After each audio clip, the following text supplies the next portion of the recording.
Good morning. I've actually done this before, but it never actually got published, put out on the web, but people have asked many times if I could do a video of me making scones, and I can. And so that's what we're doing this morning, but I just have to have a swig of coffee. I will be continually to have a swig of coffee as I go on. The request by my daughter for scones today is a cherry almond chocolate. She wanted chocolate and white chocolate, but I think that's a bit excessive. I sort of limit myself to about 3 flavors to my scones. Now, chocolate, I'm just going to tell you right at the top, is one of those good things in life. So obviously, you're going to want to use chocolate when you make scones. But white chocolate is exceedingly sweet. And so you're going to have to adjust your sugar if you decide to use white chocolate. I'm using mini chocolate chips today, largely just because mini chocolate chips will get it through the entire scone. You'll have that flavor throughout it. The only problem with mini chocolate chips is they have yet to come up with a dark chocolate mini chip, which is a sad thing, but we're going to make do. First thing I'm going to do, because it's going to have to set for a while, here are my cherries. I use a lot, so I use about a cup of cherries. And then I do something else. Dried fruit is a sad thing. Fresh fruit in scones, not that you can't do it, but it changes the texture of your scones quite a bit. And so I don't tend to use that fresh fruit very often. Sometimes I use frozen. Not very fond of that either. But dried fruit, you can get the texture just the way you want it. Now, the problem with dried fruit is that they just took it a little too far. We want some of that succulent moisture in there. And I have found that whiskey helps with this. So what we're going to do is we're going to basically, as you notice, I didn't measure, but you don't want too much whiskey because then you have a very strong flavor of whiskey. So, it sort of sits in the bottom. My family might say I put in too much. But it sits in the bottom and then you microwave it for 1 to 2 minutes. Today we're going to go 2 minutes because these cherries look a little on the dry side. So we're going to get that going. And that allows those cherries to sit there and kind of plump up a little bit, which is what we want. We're going to make cream scones today, and call them scones, call them scones. Cream scones are one of the good things in life. I apologize for the baby cat crying. We'll get over it. Anyways, cream scones are something I discovered when I traveled to southwestern England. You may know of them in some other area of the world, but that's where I stumbled upon them. And when I came home, I was determined that I was going to learn to make these because they are a truly good thing. And the wonderful thing about cream scones is that you don't have to cut in butter. I am genetically predisposed to dislike cutting in butter, and so these are really not such a bad thing. You will, however, still need butter. So we're going to get out a stick of butter. I have to admit, I'm a sucker for Trader Joe's butter. Not because they're a different size, it's because they're cute. They're short, they're fat. Also, they tend to stay, don't ask me why, slightly softer at room temperature. So, very fond of those. We're going to need half a stick of butter to brush the tops. But not right now. To start with, we're going to do the dried ingredients. And scones, just like muffins, are going to be one of those things you really want to handle them very minimally. The more you knead them, the tougher they get. So, dried ingredients. What we need for this is some flour. Now, I buy my flour used to buy it at a mill at 50 pounds, but now I buy it to 25 pounds. I do not sift. And this is 3 cups of butter, or 3 cups of flour. And my recipe I will post online. The wonderful thing about this recipe is that you buy a pint of cream and you basically get to use all of it. One of the things I hate about working with cream is that most recipes call for some odd amount, like 1 1/4 cups. And there you sit with that 3/4 cup of cream, and you don't want to throw it out because cream is expensive. But this uses the whole thing. Okay, so other things that you need for this is baking powder. And I just use, because I'm sort of, and again, I'll put the recipe, a nicely rounded tablespoon of baking powder. And then you need your salt, about a teaspoon of salt, or a little less, depending on your love of salt. I love salt. Brings out the flavor in so many things.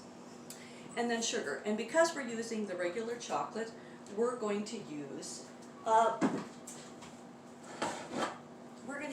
a quarter to a third, somewhere in there. And I'm not, it depends on the day as to whether I'm in the sweet mood or not. But I know my husband and my daughter are a little more into sweets than I am. So I'm going to use a third today. All right, so that's your basics. Those are the dries. Okay? Then, you know, at this point you want to basically add all your dry ingredients. And so don't try to fold in your other ingredients after the fact. It's going to be a lot harder. So we're going to put that in there.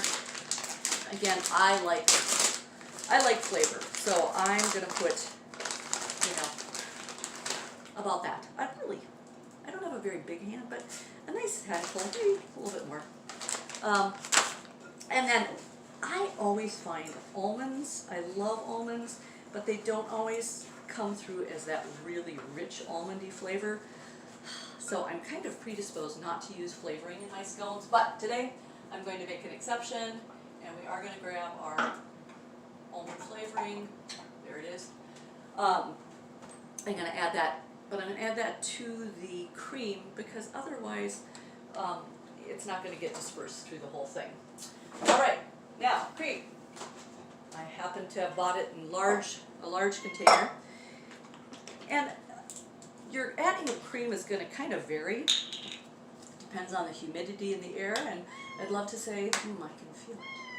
There's this much humidity, but I can't. It has been pretty rainy down here in Illinois, so it's possible that there's a fair amount of moisture in the air, which means I may not use all of these 2 cups, which is fine. You can always find something else to do with your cream. Whip it up and put it on top of fresh fruit, right? And then about a good teaspoon and a half of almond flavoring. Okay, these, absolutely love them. Used to be able to get them on Baker's catalog. Pretty sure I found them on Amazon. Wish I could tell you the brand, but they are like the best stirrers in the world. Okay, now, notice that the cherries have been sitting there. They're going to come out now. And if you've done it right, and I actually have a little bit more whiskey than I want, and we're not going to put it all in there because, again, you can always find things to do with cherry flavored liquor. But I made a mistake the other day I'm making a mess, apologies. I got warned by my family the other day that I had put too much whiskey into our scones, so I'm not going to do that to them today. I'm kind mother and wife. So we're going to scoop those out of there. There's not too much whiskey left, but there it is. All right, and we fold that together. So you have a little moisture in there from the cherries, but not too bad. Okay, so there you go. Now, this part, I don't dump the whole thing in, okay? And I don't wash it, I don't stir it a lot in between. We keep this space clean for you so that you can stay focused on what we're doing and not be appalled by my mess. All right, so I'm basically going to start, and I'm going to stir just slightly, just to fold it in. You just want the cream to pull it all together. And I'm doing more folding than stirring. But do get to the bottom. You will, otherwise you will really regret that. You will have a dry bit that you're going to have to really work with. So I'm down to about a half a cup now, so maybe it's not as wet out as I think. And sometimes I won't even do it all in the bowl because I am very wary about, you want the wetter your scones are, the more you get blobs. I like mine to be shapely scones. I oftentimes do mine in squares, and so today I think I'll do squares. I know that there's the traditional wedges, but some people do them in circles. Your scones are your scones. You make them your own. So at this point, notice I have it sort of coming together. So now I'll kind of press it a bit, see if I can get some of those dry spots to kind of grab a little bit more of the moisture. Notice that I did not. I have about a third to a quarter cup left in there, which of course that, speaks to my not knowing what I'm talking about when I say you're going to use the full pint, but some days you will. and that's a happy day when you don't waste any of your cream in this process. Okay, this is coming together really nicely this time. So, and it's feeling a little moist as I knead it. No, not knead it, sorry, press it, because we're not kneading. And at this point I kind of tend to dump it out on the table. Okay, now, and as I say, we don't want a lot of processing. So notice I've got some dry here and I've got a little bit more moisture. So I'm going to take the moist and put it on top of the dry, because what you want is this to all kind of come together, okay? So here we are. This is sort of a putsy, probably the most putsy thing of the whole process.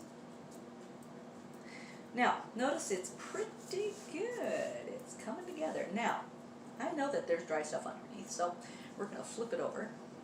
See if we can get, again, that to grab some of the more moist dough. And notice that it's pretty powdery. That's okay, because we're going to brush butter on top of it before it goes in the oven, and so that won't really be a problem. All right, now we need a knife. My favorite knife from IKEA, which they discontinued, sadly. Okay, so I put mine into a square. A lot of people just go the circle route. I don't even know where the square thing came up with. Maybe I'm more rigid than I think. I don't know. So I am going to, I've done a lot of major tea parties. I used to be a historic site manager, and so we used to do 50-person high teas. Yes, I know you're really, the cat I believe is smelling the cream. He might get some later. You never know. I used to make these into 30 scones. And then everybody would get a couple scones on their plate, because they had a lot of courses and everything. But typically, I can make this into 16 scones. I can make it into 12 scones. I'm not sure. I think I'm going to do it into 12 today. So 12 is really a nice size. It's pretty much breakfast, at least for me. I got the cup of coffee, scone, you're happy. If you're really hungry, you go for the second one, mid-morning. So cut it in thirds, cut it in fourths, well, halves and halves again. And you want these to be as neat as possible. All right, now, these are riddled with, okay, I was going to say butter, but they're riddled with cream. So there's a lot of fat in them. Could I put parchment paper on the cooking sheet? Yes. Have I? Yes. Do I need to? No. I'm going to grab a cooking sheet, but I'm going to keep talking to you as I go here. So today I'm going to keep this no cooking sheet. Or no, I'm sorry, no product. So on here, and I do find it easier to use either the spatula or the knife to do this, because you don't want anything falling off.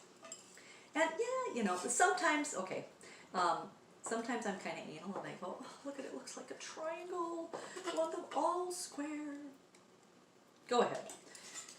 You may be as anal as you want with your scones. All right, so once these get on here, then we're going to melt our butter. So I'm actually going to get that going. And all these flavors wonderfully blend together, so really don't worry about you're using bowls, okay? So this was the bowl that what did I actually use this one for? Because the cherries maybe got pumped in that. Well, chocolate chips or something. Anyways, we're going to use that. Put that in the microwave. My butter's kind of cold, so it's going to take about not much time. All right. Now, finish this.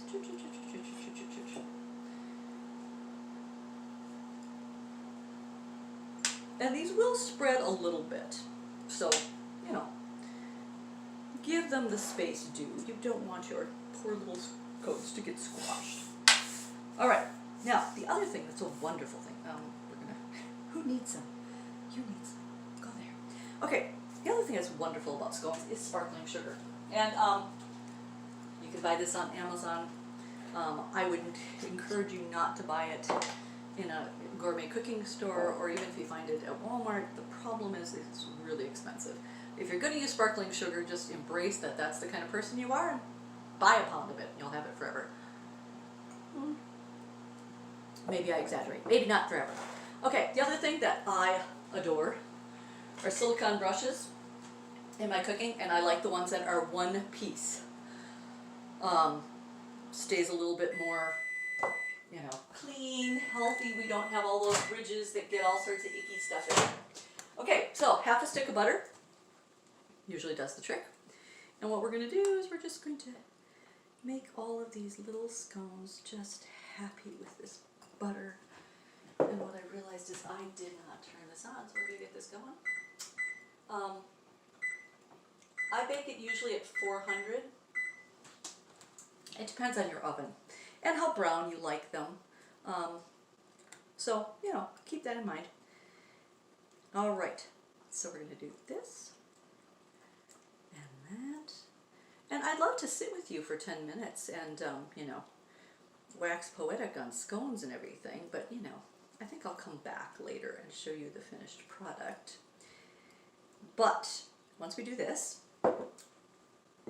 we do this. Now, I have found, I've learned this through crystallized sugar. You know, obviously, it's not like it's prone to going bad or anything. I'm a finger person by nature, and so many times I have made the mistake of sticking my fingers in my sugar container and putting pinches on my scones. It's better if you use a spoon. You don't, you know, as you can see, I've got flour all over my hand. You really don't want that in your sugar. It's just one of those sterile kind of things. Try to keep our food separate. All right, and there it is. Now, I'm going to set these aside while the oven warms up and I'll talk to you a little bit more about things that you can do. I also make savory scones. In fact, the favorite scone, nearly favorite scone in my family's repertoire is the bacon cheddar chive scone. It's little, the cherry ones can be pretty easy. Now, can I put little slivered almonds on top and little rows? Yes, you can. It takes a little extra time. I'm not doing it today. Sorry. The bacon cheddar chive scones, a lot of times I will put, you know, a little fan of 3 little slivers of chive on top, and you just brush them with butter. So other than that, the recipe is the same. You just kill the sugar. And sometimes you have to watch the salt on that because bacon, of course, is exceedingly salty, and then of course the cheddar cheese can also be salty. So sometimes you don't need to salt your bacon cheddar chive scones at all. But I'll put that out on my I just started a blog. A friend told me I needed to do this. So stencilati, that's how you spell it, folks. And it's a made-up word. My word. It's my word. I made it up. And so I'll put out the instructions and everything. But savory scones are great. You can make like a Swiss almond scone. I have made you can make really basic ones like a ham cheddar, stuff like that. But as far as in the fruit realm, you can do anything. I have tried things with like putting jam in the middle and everything. And some people thought they were great. I personally like a very neat scone, and so I personally didn't care to work with that. I've also tried to work instead of with chocolate, solid chocolate, I've worked with cocoa. The problem with that is I like my bake, I like the brown just perfect, and when you use cocoa, it's very hard to judge it. So I haven't always tended to use cocoa. You just don't get that. There's something about a white scone, I don't know. So I will put all of that out there. But that's the end of this section. But I'll come back and I'll show you the finished product later.